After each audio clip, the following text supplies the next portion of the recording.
up in my hometown Nazareth was all about graduating good school, finding a good job, or finding a good husband.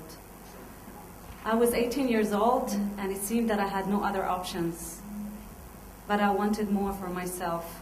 So I decided to refuse the traditional paths that were laid out for me, and instead to go to the university in Jerusalem. So I applied secretly, I was accepted, and when I told my parents about that, they completely freaked out. Are you out of your mind? What were you thinking? How can you think of living on your own and so far away? What will the people think? These were just few of their timid responses. And for a while, it seemed as it wasn't even open for discussion. But when I convinced them that I will be staying at a monastery at the first year, they finally agreed. So it was that year, that moment when I moved from Nazareth to Jerusalem, that's when I crossed the line from everything that was known for me to the unknown, and from the familiar to the unfamiliar. And one of the most important things that happened to me when I crossed that line was to get to know the other, the Hebrew people, the Jewish ones, Yahud, as they say it in my society. Everything I knew about them, that they were strong, that I should fear them because they are our enemy, and whatever I'll do, I will never be able to beat them or win them. And when I crossed to Jerusalem, I came face to face with these prejudices. In fact, my transition to Jerusalem wasn't smooth at all. I faced a lot of challenges. Communication barrier, I hardly communicated in Hebrew. Cultural differences, emotional challenges, the fear of the unknown and being alone. I remember it started to become easier for me when I started visiting the dorms of the Israeli students, the places where they hang out, and started listening to their arguments. I knew back then that my own values, backgrounds, and experiences were affecting the way I listened to them. And I also knew that my inherited fear and my personal judgments were so powerful.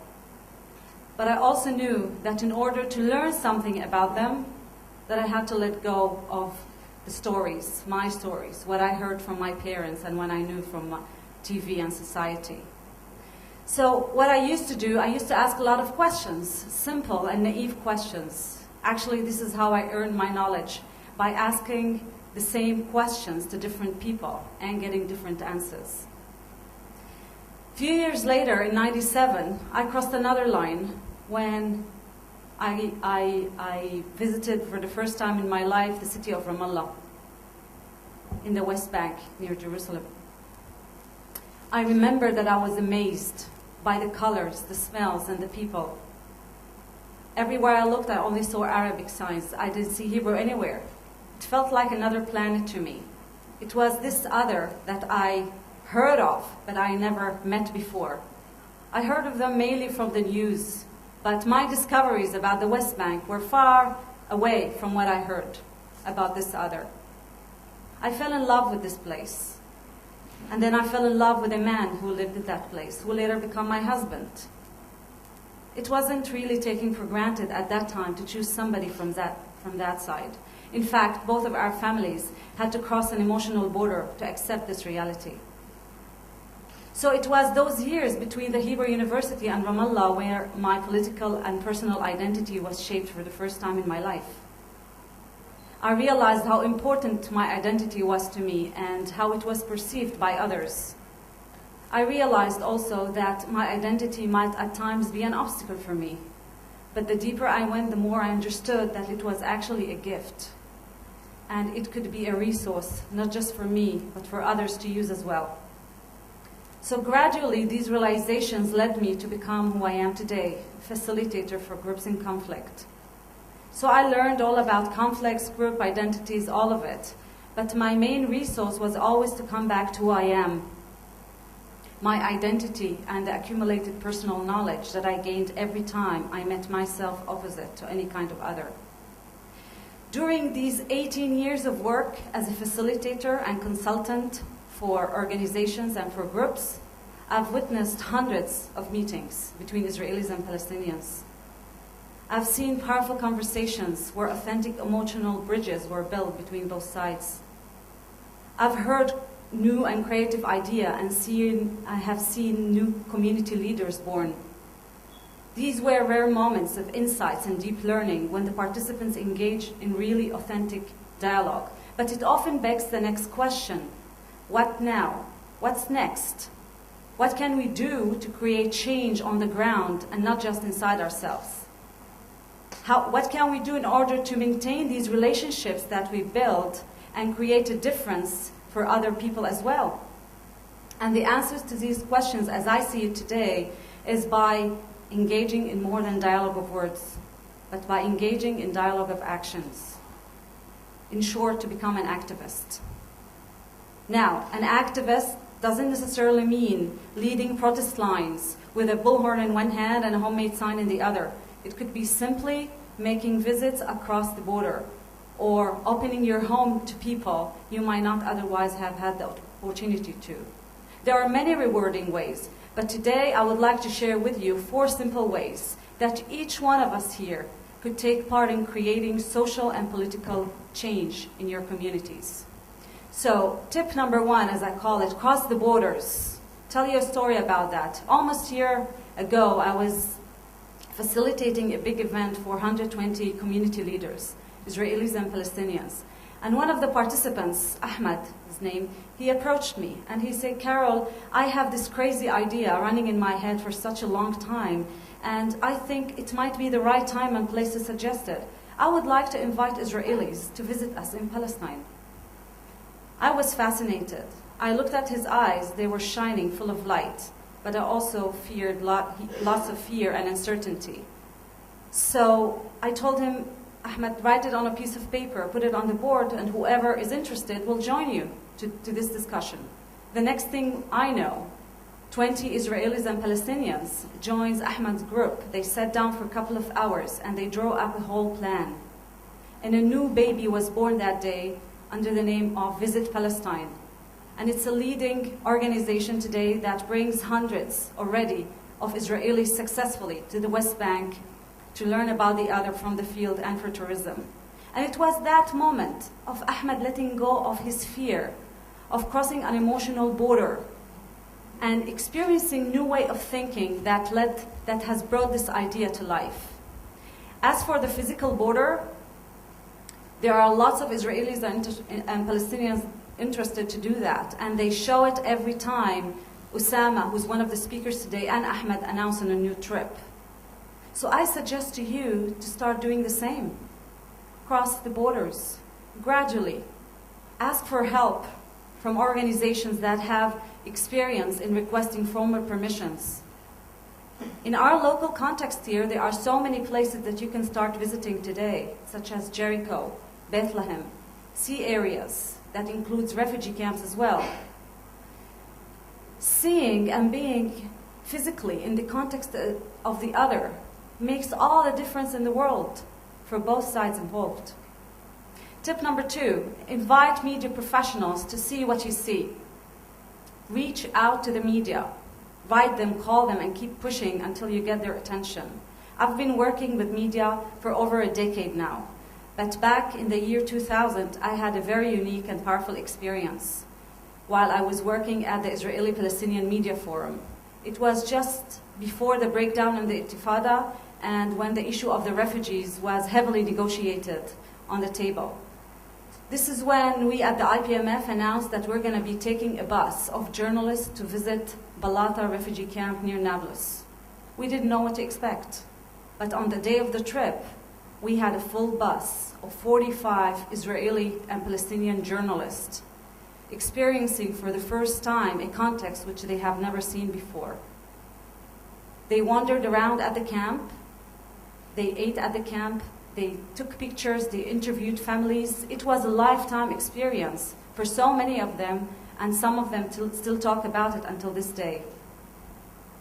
Their experiences were portrayed in media reports, in op-eds and news reports on the refugees, on their lives and solutions of the problems.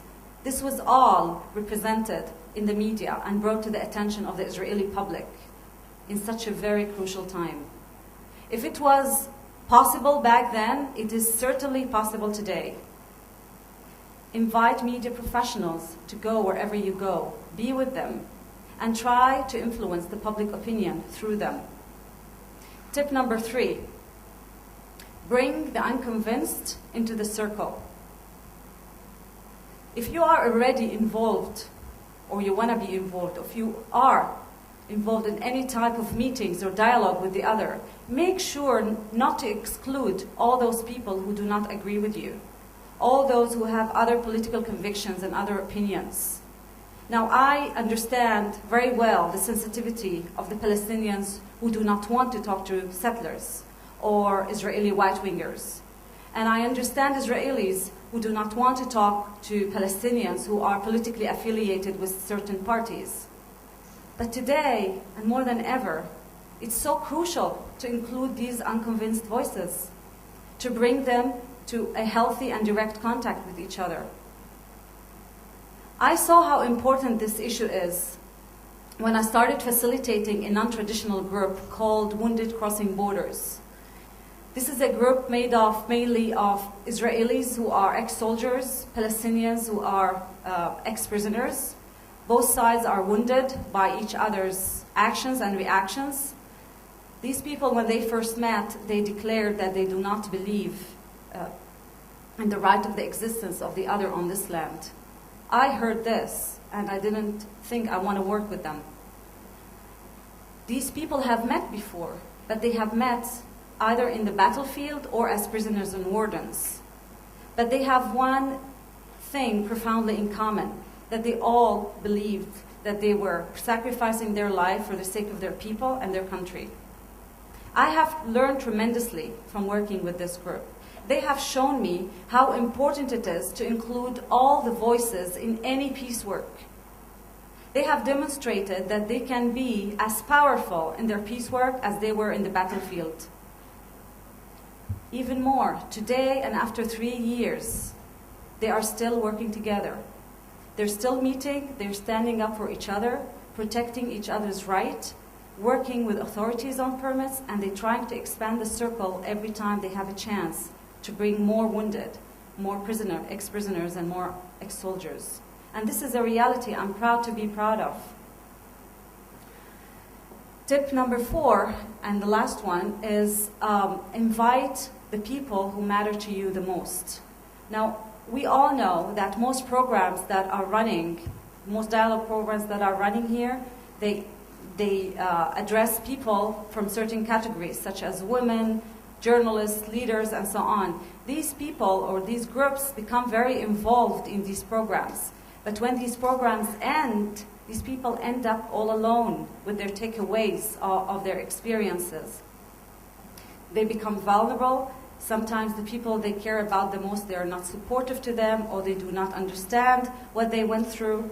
So what I suggest to all those people who are in this situation is to include the people who matter most to you. Your family, your neighbors, your friend, what I call your support system. I have a short story to tell you about a friend of mine. His name is Jamal. He lives in Beit Umar, next to Hebron, in the West Bank. Once he started meeting the Israelis a few years ago, he had to close down his business because his village objected his actions. And so they stopped coming to his shop, to his barber shop, and he had to close it down. He was devastated. He didn't know what to do. On one hand, he was really learning and enjoying the meetings with the Israelis. On the other hand, he had to earn his living and keep his village and family happy. So courageously, at one time, he started inviting Israelis to the village. At first, he invited one Israeli, and he saw how easily the ice was broken. Then he invited a whole family, and he saw how his family, his kids, and neighbors got involved in the discussions as well. Then he started bringing groups, Israeli groups, right-wingers, left-wingers alike. He took some of them to Beit Umar's mayor's house. Another time he took some to a wedding in the village, another time to a funeral. He even did more. He exchanged home visits. He went to Sderot to meet an Israeli family, the Beaton family, who have exchanged with Jamal stories of loss and despair. They have told him about the loss of a family member. as a result of the conflict, and Jamal told them about his struggles in the village and his daily life. They exchanged stories for hours. They gained a lot of strength and acknowledgement. Just before we went home, he went to the streets and he saw people. He started talking to them as a peacemaker, and they exchanged also stories. They told him they're suffering from the rockets falling from Gaza onto the road and how they need to feel safe, their basic need to feel safe. You see, these people in Sderot and these families never met Palestinian in this way. These regular meetings between people do not happen. They're very rare. The Israelis who are not involved in the programs or all these dialogue programs do not know that there are Palestinians who oppose the rockets falling from Gaza on them. And Palestinians who are not involved in these programs do not know that there are Israelis who truly wish to compromise and live side by side with them. See, seeing and being on the ground is the most powerful message that Israelis and Palestinians could give each other in Sderot or in Beit Umar or any other place. Acknowledging each other's pain is most powerful when it happens in your villages, in cities and homes, and in national institutions, and not necessarily in a neutral place somewhere in a conference room with a coffee at the end. When I was invited here, I was hesitant. I wasn't sure I'm the right person. I know that the people here expect an inspirational message. And I asked myself, what message could I give them? I'm personally facing some doubts about the future of our dialogues. I can't even convince my almost 11-year-old boy that these dialogues are crucial for the survival of both people on this land. He keeps arguing with me, Mom, why should I talk or learn their language if they don't want to learn mine? Mom, why should I be nice to them if they're being rude and forceful with us every time we pass across the airport? Mom, why should I be even talking to them when they are denying the basic right to give my father permanent residency in Israel while he's living with us for more than 14 years in Jerusalem?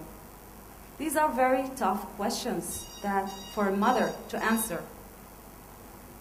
But I want to tell you, and I tell him, that I truly and deeply believe in people's power to create change, social, political, or personal. Today, look at the Middle East. We have a new Middle East coming into focus, one that we have never seen before, one we never thought could exist. The world is changing, and approaches to conflict that used to serve us in the past do not address the challenges of today. Activism does. This is a time that calls us all for action. I know for myself that without crossing the borders, I would never be able to see the situation as I see it today. Or I could never be able to see it from so many different angles. This is a time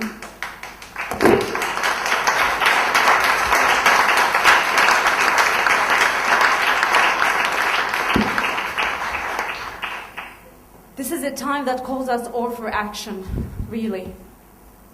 I encourage you to start taking actions by crossing these borders. First, the emotional border, the limitations that fear places on us. And second, the physical border. Go outside of your comfort zone. Extend your hand and be in someone else's story for a while. It could be the smallest steps you can ever think of. But these are the actions that create an influence, the actions that have ripple effects that we might not even know about. When we go outside of what we know, then we have the opportunity to move from a place of us opposite the other to a more generous space, one that contains us both. Thank you.